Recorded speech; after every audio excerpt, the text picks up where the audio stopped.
प्यारे बच्चों, MP board class channel पर आप सभी का हार्दिक स्वागत है। बच्चों, इस वीडियो में हम एमपी बोर्ड के कक्षा 9वीं के गणित के अध्याय 9 समांतर चतुर्भुजों और त्रिभुजों के क्षेत्रफल की प्रश्नावली 9.1 के सभी प्रश्नों को हल करेंगे। तो वीडियो को पूरा एंड तक देखिएगा, जिससे आपको प्रश्नावली 9.1 के सभी प्रश्नों के हल आसान तरीके से समझ में आ जाएंगे। प्रश्न 1। प्रश्नावली 9.1 में एक ही प्रश्न है। इस प्रश्न के 6 भाग हैं। ठीक है, तो प्रश्न 1 में हमें बताना है निम्नलिखित आकृतियों में से, जो हमें नीचे 6 आकृतियां दी गई हैं, इनमें से कौन कौन सी आकृतियां एक ही आधार और एक ही समांतर रेखाओं के बीच स्थित हैं। और अगर वो जो आकृतियां एक ही आधार और एक ही समांतर रेखाओं के बीच स्थित हैं, उस स्थिति में हमें उभयनिष्ठ आधार यानी कि कॉमन आधार और दोनों समांतर रेखाएं लिखनी है। ठीक है, तो आइए अब हम इस प्रश्न को हल करते हैं।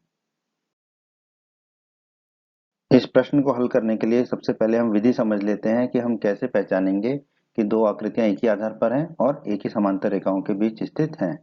तो इसके बारे में हमने अध्याय 9 के परिचय के वीडियो में पढ़ा था। दो आकृतियां एक ही आधार और एक ही समांतर रेखाओं के बीच स्थित कही जाती हैं यदि उनका एक उभयनिष्ठ आधार हो, भुजा हो। ठीक है, मतलब उनमें उन दोनों आकृतियों में एक आधार या भुजा जो है वो कॉमन हो, उभयनिष्ठ हो। ठीक है, एक। और दूसरी शर्त क्या है? उभयनिष्ठ आधार के सम्मुख प्रत्येक आकृति के शीर्ष उस आधार के समांतर रेखा पर स्थित होने चाहिए, सारे शीर्ष। ठीक है, उस उभयनिष्ठ भुजा के समांतर जो रेखा है उस पर ही स्थित होने चाहिए, बाकी के शीर्ष जो भी शीर्ष बच जाते हैं। ठीक है, तो अब इन्हीं दोनों कंडीशनों के हिसाब से अब हम 6 आकृतियों में पता लगाएंगे कि वो जो है एक ही आधार और एक ही समांतर रेखाओं के बीच स्थित है या नहीं है। प्रश्न 1 के पहले भाग में हमें जो आकृति दी गई है, ठीक है, तो इस आकृति में हमने दो आकृतियां पहचानी हैं। पहला है चतुर्भुज एबीसीडी, ये चतुर्भुज एबीसीडी। ठीक है, इस चतुर्भुज का आधार क्या है? डीसी। चतुर्भुज का आधार है डीसी। दूसरी आकृति क्या जान पड़ रही है हमें यहाँ पर? त्रिभुज, त्रिभुज पीडीसी। ठीक है, इस त्रिभुज का आधार क्या है? इस त्रिभुज का भी आधार डीसी है। तो हम निष्कर्ष निकाल सकते हैं कि इन दोनों आकृतियों चतुर्भुज एबीसीडी और त्रिभुज पीडीसी का एक ही आधार है और वो है डीसी। ठीक है, अब आप देखिए समांतर रेखा यहाँ पर कौन कौन सी हैं? डीसी और AB। ठीक है, अब आप देखिए जो चतुर्भुज ABCD है उसमें आधार के अलावा बाकी के जो दोनों शीर्ष हैं A और B, वो समांतर रेखा AB पर है, बिल्कुल है। और उसी तरह त्रिभुज, त्रिभुज के जो तीसरा शीर्ष है P, वो भी समांतर रेखा AB पर है। तो हम यहाँ से निष्कर्ष निकाल सकते हैं कि जो आकृति एक एक दी गई है हमें, वो एक ही आधार और एक ही समांतर रेखाओं के बीच स्थित है। ठीक है, तो इस प्रश्न का उत्तर होगा हाँ। और एक ही आधार क्या है? डीसी। और समांतर रेखाएं क्या है? डीसी और एबी। तो ये हो गया हमारे इस प्रश्न का उत्तर। ये आकृति दी गई है। ठीक है, तो यहाँ पर भी हम दो आकृतियां पहचानते हैं। पहली आकृति हमने पहचाना चतुर्भुज पी क्यू आर एस। ठीक है, अब इस चतुर्भुज पी क्यू आर एस का आधार क्या है? एस आर है। दूसरी आकृति क्या है? चतुर्भुज एम एन आर एस। ठीक है, चतुर्भुज एम एन आर एस। इस चतुर्भुज एम एन आर एस का आधार क्या है? वो भी एस आर है। तो हम यहाँ से ये तो कह सकते हैं कि इन दोनों का आधार एक ही है और वो क्या है? S R. पर क्या इस आधार के अलावा जो भी शीर्ष है वो एक ही समांतर रेखा पर है? नहीं है। अब आप देखिए P और Q, जो पी क्यू आर एस के चतुर्भुज के शीर्ष हैं वो एक अलग रेखा पर है और एम एन आर एस के शीर्ष जो है वो अलग रेखा पर है। ठीक है, तो यहाँ पे हम क्या पाएंगे? जो है समांतर रेखा एक नहीं है। ठीक है, क्योंकि समांतर रेखा यहाँ पर अलग अलग हो गई है, एम एन और पी क्यू। एक ही समांतर रेखा पर बाकी के शीर्ष नहीं है। ठीक है, तो अगर एक ही समांतर रेखा पर बाकी के शीर्ष नहीं है, ठीक है, क्योंकि बाकी के शीर्ष किस पर हैं? एम एन पे और पी क्यू पर। तो हम यहाँ पर निष्कर्ष निकाल सकते हैं कि ये जो आकृति दी गई है उसका आधार तो एक ही है। ठीक है, ये तो सही है, इसलिए हमने हरे से दिखाया है, परंतु एक ही समांतर रेखाओं पर स्थित नहीं है, इसलिए हमने इसे लाल से दिखाया है। तो हमारे इस प्रश्न का उत्तर होगा नहीं, ये एक ही आधार पर तो है लेकिन एक ही समांतर रेखाओं के बीच स्थित नहीं है। अगर इस प्रश्न में पूछा जाता था एक ही आधार तो हम बता देते एस आर।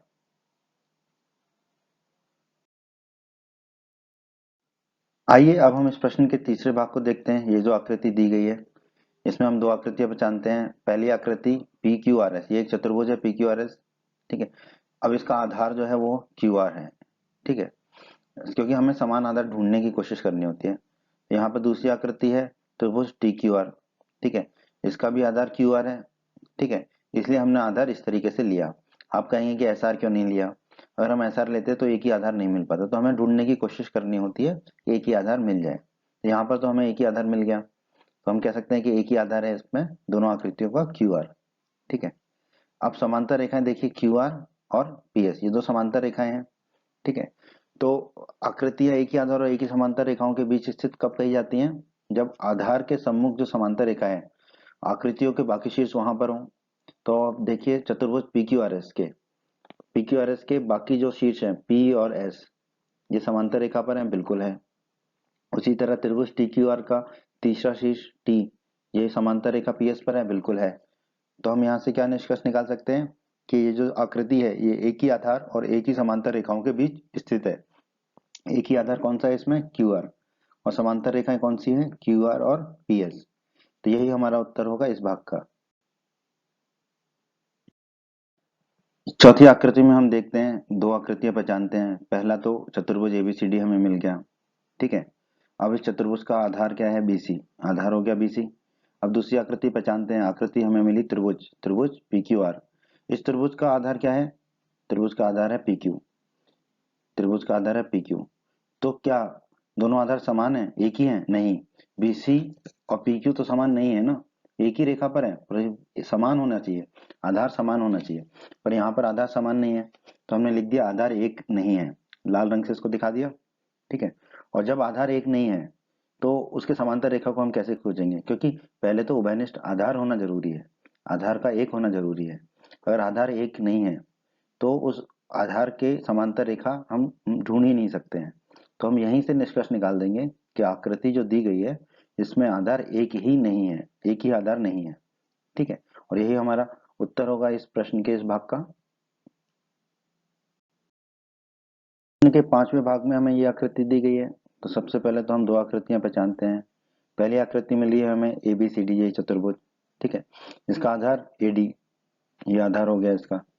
क्योंकि हमें कोशिश करनी होती है कि आधार समान हो, सबसे पहली कंडीशन को जो है हमें फुलफिल करना है, प्राप्त करना है। ठीक है, तो हम आधार समान वाली आकृतियां ढूंढते हैं। दूसरा आकृति इसमें मिल गई हमें चतुर्भुज ए पी क्यू डी। ठीक है, इस चतुर्भुज का भी आधार क्या है? A D. ठीक है, तो हम कह देंगे कि एक ही आधार तो हमें मिल गया ए डी। ठीक है, अब हम देखते हैं समांतर रेखाएं मिलती हैं क्या। ए डी और बी की दो समांतर रेखाएं मिल गई हमको। अब आप देखिए जो चतुर्भुज एबीसीडी है, ठीक है, तो ए और डी तो इसके शीर्ष हैं, ये तो हमारे उभयनिष्ठ आधार पर हैं, और बाकी दोनों शीर्ष बी और सी, ये समांतर रेखा बी क्यू पर है, बिल्कुल है। उसी तरह दूसरा चतुर्भुज देखिए, इस चतुर्भुज के दो शीर्ष ए और डी, ये तो समान आधार पर हैं, पर बाकी दोनों शीर्ष पी और क्यू, ये समांतर रेखा बी क्यू पर है, बिल्कुल है। तो हम यहाँ से निष्कर्ष निकाल पाएंगे कि ये जो आकृति दी गई है ये एक ही आधार और एक ही समांतर रेखाओं के बीच स्थित है, और वो आधार क्या है? एडी, और समांतर रेखाएं क्या है? एडी और बी क्यू। यही हमारे इस प्रश्न के इस भाग का उत्तर हो जाएगा दोस्तों। इस प्रश्न के छठवें और आखिरी भाग में हमें ये आकृति दी गई है। तो यहाँ पर दो आकृतियां पहचान लेते हैं हम। तो पहली आकृति हमने पहचानी चतुर्भुज एबीसीडी। इस चतुर्भुज एबीसीडी का आधार क्या है? डीसी। अब दूसरी आकृति कौन सी है? चतुर्भुज पीक्यूआरएस। चतुर्भुज पीक्यूआरएस का आधार क्या है? एसआर। तो क्या ये दोनों आधार समान है? नहीं, डीसी और एसआर अलग अलग है। आधार समान होना जरूरी है, पहली कंडीशन है, तो ये कंडीशन पूरी हुई नहीं हुई, तो हम कह देंगे यहाँ पर आधार एक नहीं है, दी गई आकृतियों का आधार एक नहीं है। ठीक है, और अगर आधार एक नहीं है तो जो है आधार उभयनिष्ठ आधार के समांतर रेखा ढूंढने का मतलब ही पैदा नहीं होता। तो हमारे इस प्रश्न का उत्तर हो गया आकृति का आधार एक नहीं है।